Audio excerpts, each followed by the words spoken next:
वजीर दाखिला मोहम्मद महमूद अली ने बंगाली समाज की जानिब से मनाए जाने वाले दशहरा त्यौहार तकरीब में शिरकत की।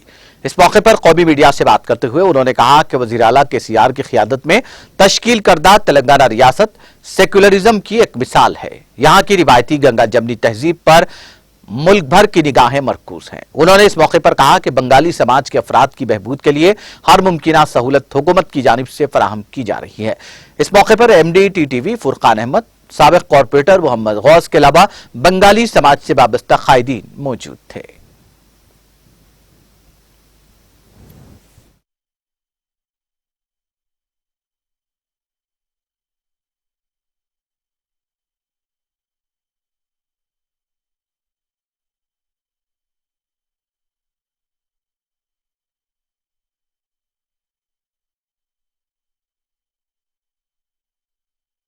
समाज की जानिब से दुर्गा पूजा की जा रही है यहाँ पर, और तेलंगाना हुकूमत ऐसी हुकूमत है और ख़ास तौर से हमारे चीफ मिनिस्टर के चंद्रशेखर राव साहब का सेकुलरिज्म यहीं देख सकते हैं। दूसरे स्टेटों में अदर स्टेट के जब लोग आते हैं तो बड़े झगड़े पंचायत होते हैं। तेलंगाना स्टेट हिंदुस्तान में वाहिद स्टेट है जहाँ पर हर किसी को जीने का हक है, और हमारे CM साहब एक ऐसे सेकुलर CM है।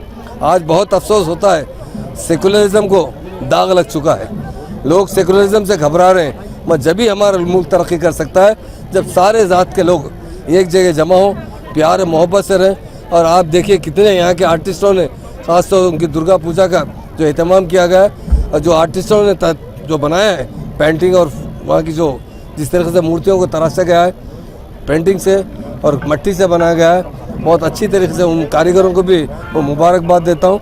और सबको एक बार आज की ईद की जो आज की शुरुआत है दुर्गा पूजा से शुरू करते हैं, सभी बंगाली भाइयों को मुबारकबाद देता हूँ। और इनकी एक मंदिर शमशाबाद में बनी है, वहाँ थोड़ा सा काम है, कुछ मसाइल है, उसे मैं खुद दौरा करूँगा और जो भी काम हो सकता है ज़रूर हम हुकूमत की तरफ से भी कराएंगे। और यकीनन बंगाली भाइयों से कहता हूँ कि आप लोग हमारे स्टेट के मेहमान नहीं हैं, हमारे स्टेट में आप जन्म चुके हैं, हमारे साथ मिलजुल कर जुट काम करते हैं, मिलजुल कर रहते हैं। और ख़ास तौर से हमारे बंगाली भाई सोने का काम करते हैं, तो ख़ास तौर से पुराने शहर में बहुत से बंगाली भाई आबाद हो चुके हैं, रह चुके हैं, फैमिली के साथ आ चुके हैं। उन सबको मैं दुर्गा पूजा की मुबारकबाद देता हूँ और सबसे यही कहता हूँ कि स्टेट में आप अमन और सुकून से रहिए। ये स्टेट हमारे CM साहब जिस तरीके से 14 साल जद्दोजहद करते हुए तेलंगाना हासिल किए, हासिल होने के बाद सारे लोगों को जीने का हक दिया गया। अरे ये लोगों का जब कार्ड में, ये जो कुछ लोग टेम्पररी आते हैं, आने के साथ ही कार्ड नहीं मिलता है, जो परमिट आके सेटल हो जाते हैं ज़रूर उन्हें कार्ड बना कर दिया जाता है, बाज़ाब्ता वोटर ID कार्ड भी दिया जाता है। आप पूछिए हज़ारों बंगाली भाइयों के पास वोटर ID कार्ड है, हर तरीके से फैसिलिटीज मिल सकते हैं। कास्ट सर्टिफिकेट हुआ तो वो भी देंगे, वो क्या बात है, हर आदमी को कास्ट सर्टिफिकेट दिया जाता है। माइग्रेंट वर्कर सबको देते हैं, ऐसी बात नहीं है, थोड़ा तहकीक करने के बाद देते हैं। एक आदमी आज ही आ गया, आके जाके कास्ट सर्टिफिकेट को दाखिल करा तो उसका बाप कौन है, दादा कौन है, खानदान कौन है, कौन सी जात कौन सी कास्ट का, उसके लिए टाइम लगता है। पर जो लोग यहाँ सेटल हो रहे हैं उन्हें बराबर दिया